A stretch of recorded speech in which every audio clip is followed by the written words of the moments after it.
So, working on old trucks again today, who would have thought? You're gonna have to excuse some of the fan noise because it is summertime here in Florida and it is it's getting warm. But we've got some problems here. I recently picked this truck up. It's a 94 2500 P pump, the usual. But I bought it knowing it had some quirks. It's got a few engine modifications, but there's some electrical that's going wrong, and then there's some mechanical. When I drove it, every gear was like beating and banging. It didn't matter what it was. Sometimes it would do it, sometimes it wouldn't. So I got to thinking about it. I'm like, there's no way it could be the transmission. It's got to be in the transfer case. But to my knowledge, it had recently been rebuilt. I'll show you in a second, but let's go underneath the truck real quick. So if you're watching this and you don't know anything about the MV4500, the main quirk about these transmissions is really the fifth gear nut on the back here likes to work itself off, and basically the gear will fall off the back. But there's a kit. I bought a kit here for my other truck, this here nut, that's one that splines on, but I've already tried with the breaker bar and everything trying to break this free, and it's tight. It's supposed to be torqued to like, I don't, it's like 330 or something foot-pounds.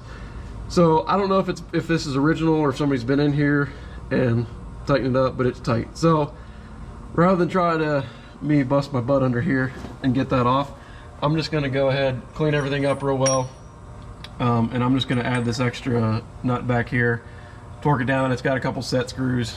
I figure you know, double or nothing would be better than not doing anything else. So I'm gonna do that. But all in all, this here inside here, I know you're not gonna be able to see anything, but looking up inside it, nothing really looks, you know, too bad. There's no chunks of metal on the bottom or anything. The oil was a little you know, glittery, but that's to be expected, I think, just with wear on these here aluminum shift forks and stuff like that. So I don't think there's anything, I don't think there's too much wrong with this transmission. So I'm gonna, in good faith, I'm gonna go ahead and I'm gonna get this cleaned up, put a bunch of red Loctite on here, put that back together, get this sealed up. The other night I did one of these here 12.10 mils that go in the back of this case here. The worst one to get to up here, I wound up stripping it off, so I had to get the welder out, weld a nut onto it, get it backed out. I did pick up some new hardware because these are these are fine, but they're just a little, I don't know, they were awkward. And then part of me believes somebody was in here because the amount of Loctite on these things is pretty crazy. So that's all under here. I'm gonna go up, show you what's wrong with the transfer case. So when you're looking here, you'll notice there's two main shafts here, and that's because this one came out of my work truck. To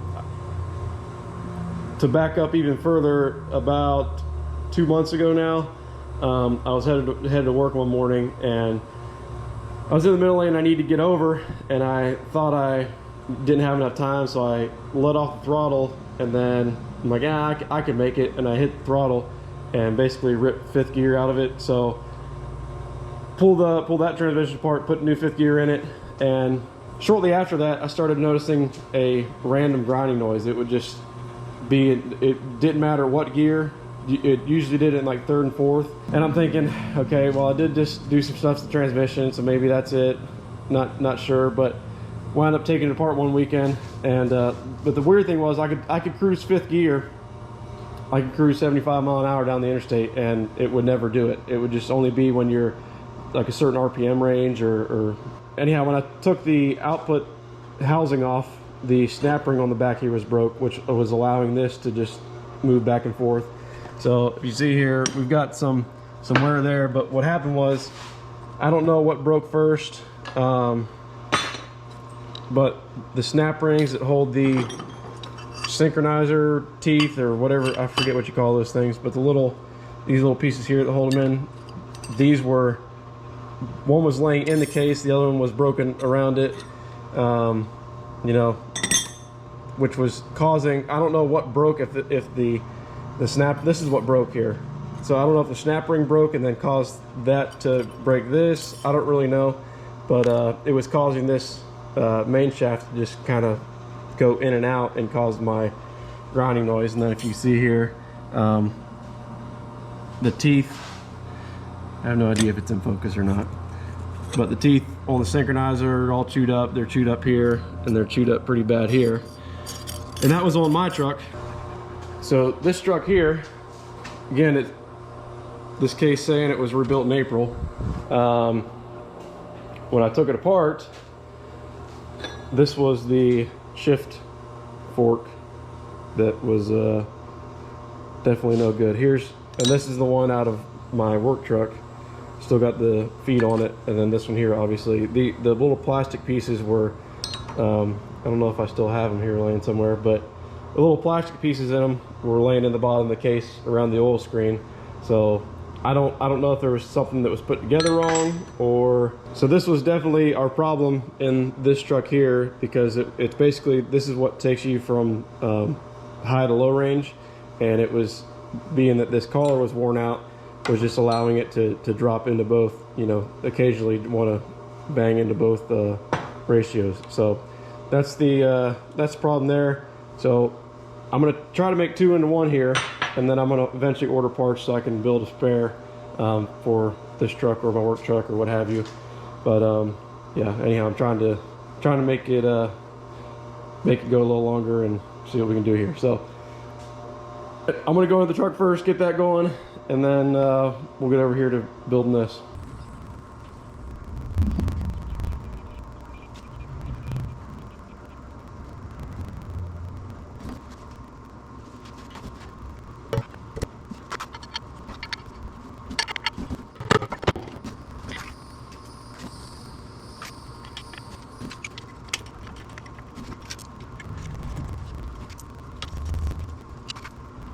So back case is on, but the bolts are just snugged up. They're not tight. I'm gonna give the silicone about, I don't know, half an hour or so just to harden up, tack up before I tighten them down anymore. Because if you do it now, you're basically, if you snug them all the way down now, you're basically pushing all that silicone out of there. You want it to tack up so you actually create a gasket, and then you can seal it.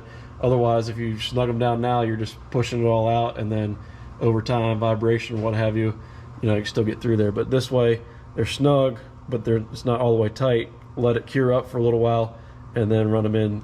That way, you kind of compress, you know, the actual silicone itself after it's tacky. So aside from the obvious damage, which was this here, which caused, you know, this gear to heat up, these teeth,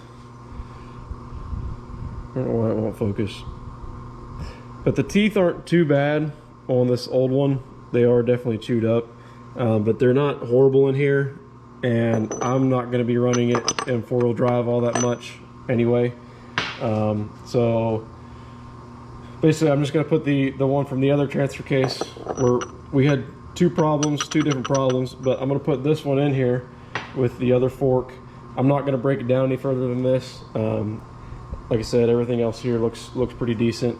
But I'm going to put the other collar in, and if you were to take the planetary out, you would go that way with it.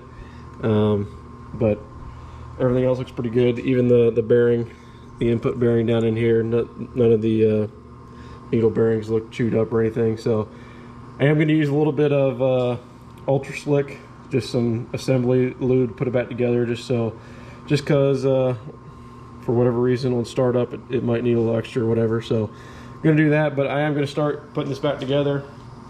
I gotta remember the order here. I might have to look up the order in which this stuff goes, but this definitely goes in here somewhere, and this rides on that. But before you do that, you got to put the collar in with the other shift fork. So anyhow, I'm gonna get to work on that, and yeah.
Basically all back together now.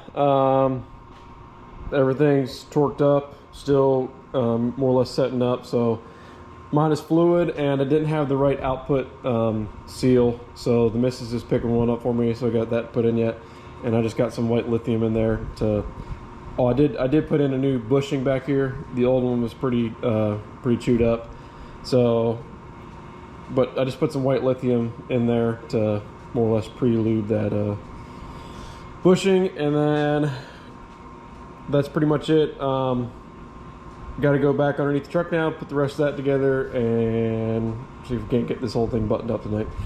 Kind of hard to see, I know, but everything's back together. I couldn't wait any longer. It's been probably like 6-7 hours since I put all the RTV in it. It says weight 24, but it seems tacky enough, so I filled it up with fluids. It's not leaking, and we're just gonna take it for a ride and see what happens. So that's where we're going now. So it's been a few days since we took it on a ride. Everything checks out there. Do have one slight problem. Got a little bit of leak here in the transfer case, but other than that, everything seems to be working as it should. Did a couple things since. I did put some linseed oil on here. That's why it's all shiny. I've never used this stuff before, but I've always heard about it. So basically washed it down, then applied it. Then a bunch of bugs got all in it, but I'm gonna wash it again and then probably apply another coat to this. Got a couple things we're working on here. I got a couple tires to hold me over on the rear here till I can either find something I want to put on here or whatever. And then we're working on the headliner in this thing. And anybody's wondering, this is Hobby Lobby. Go there, just cut you whatever, Walmart, whatever. But this is what I'm going with. I'd used something similar in my other truck and it worked out pretty good. Sometimes it doesn't stretch as well at some areas, so it doesn't look great, but it's not bad. So, but basically, I'm just going ahead and cleaning up all this foam that's on here. This is in pretty bad shape. I'm taking it all off.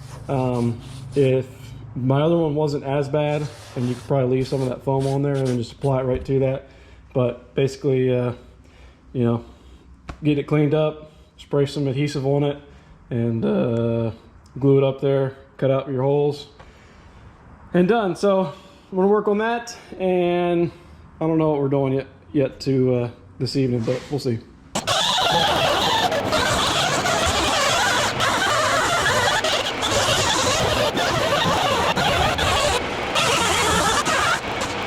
Here's one I did in my work truck. Came out okay. You know, there's still some places where there's some wrinkles in it here and there, but overall it came out pretty good.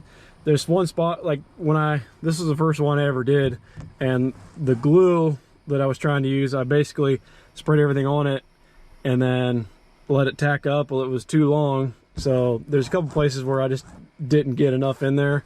I should have not let it tack up too long. So after the fact, I could probably squirt a little glue up in here and then help that stick. But that's really the only place that it's coming down. Everything else is pretty solid still. So, yeah.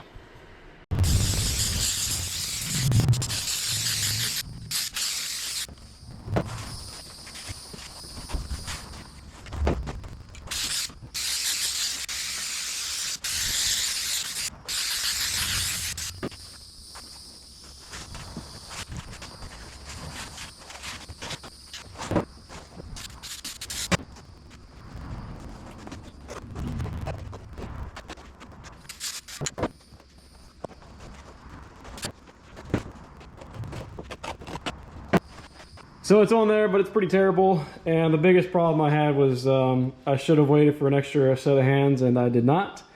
And it's just, once that stuff got tacky and you set it down, it's pretty much, it's like it's a done deal. You're gonna be trying too hard to try to get that stuff off. So again, it looks way better than it did, but I just if I had an extra set of hands, which they were coming, I just got impatient, couldn't wait. So here's what we wound up with. But overall, you know, like I said, looks way better than before. But gonna let this tack up a little bit, finish cutting out a couple more holes, and then we'll get this thing put back up in the truck.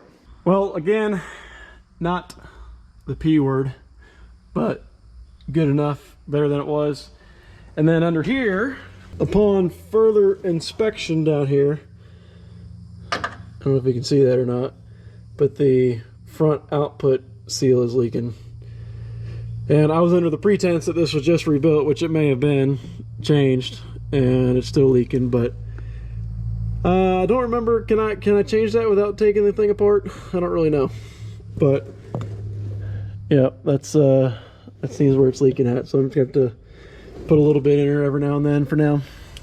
Well, it's been a minute since the last clip we had of this truck, and I'm really not sure what we did last because it's been a while.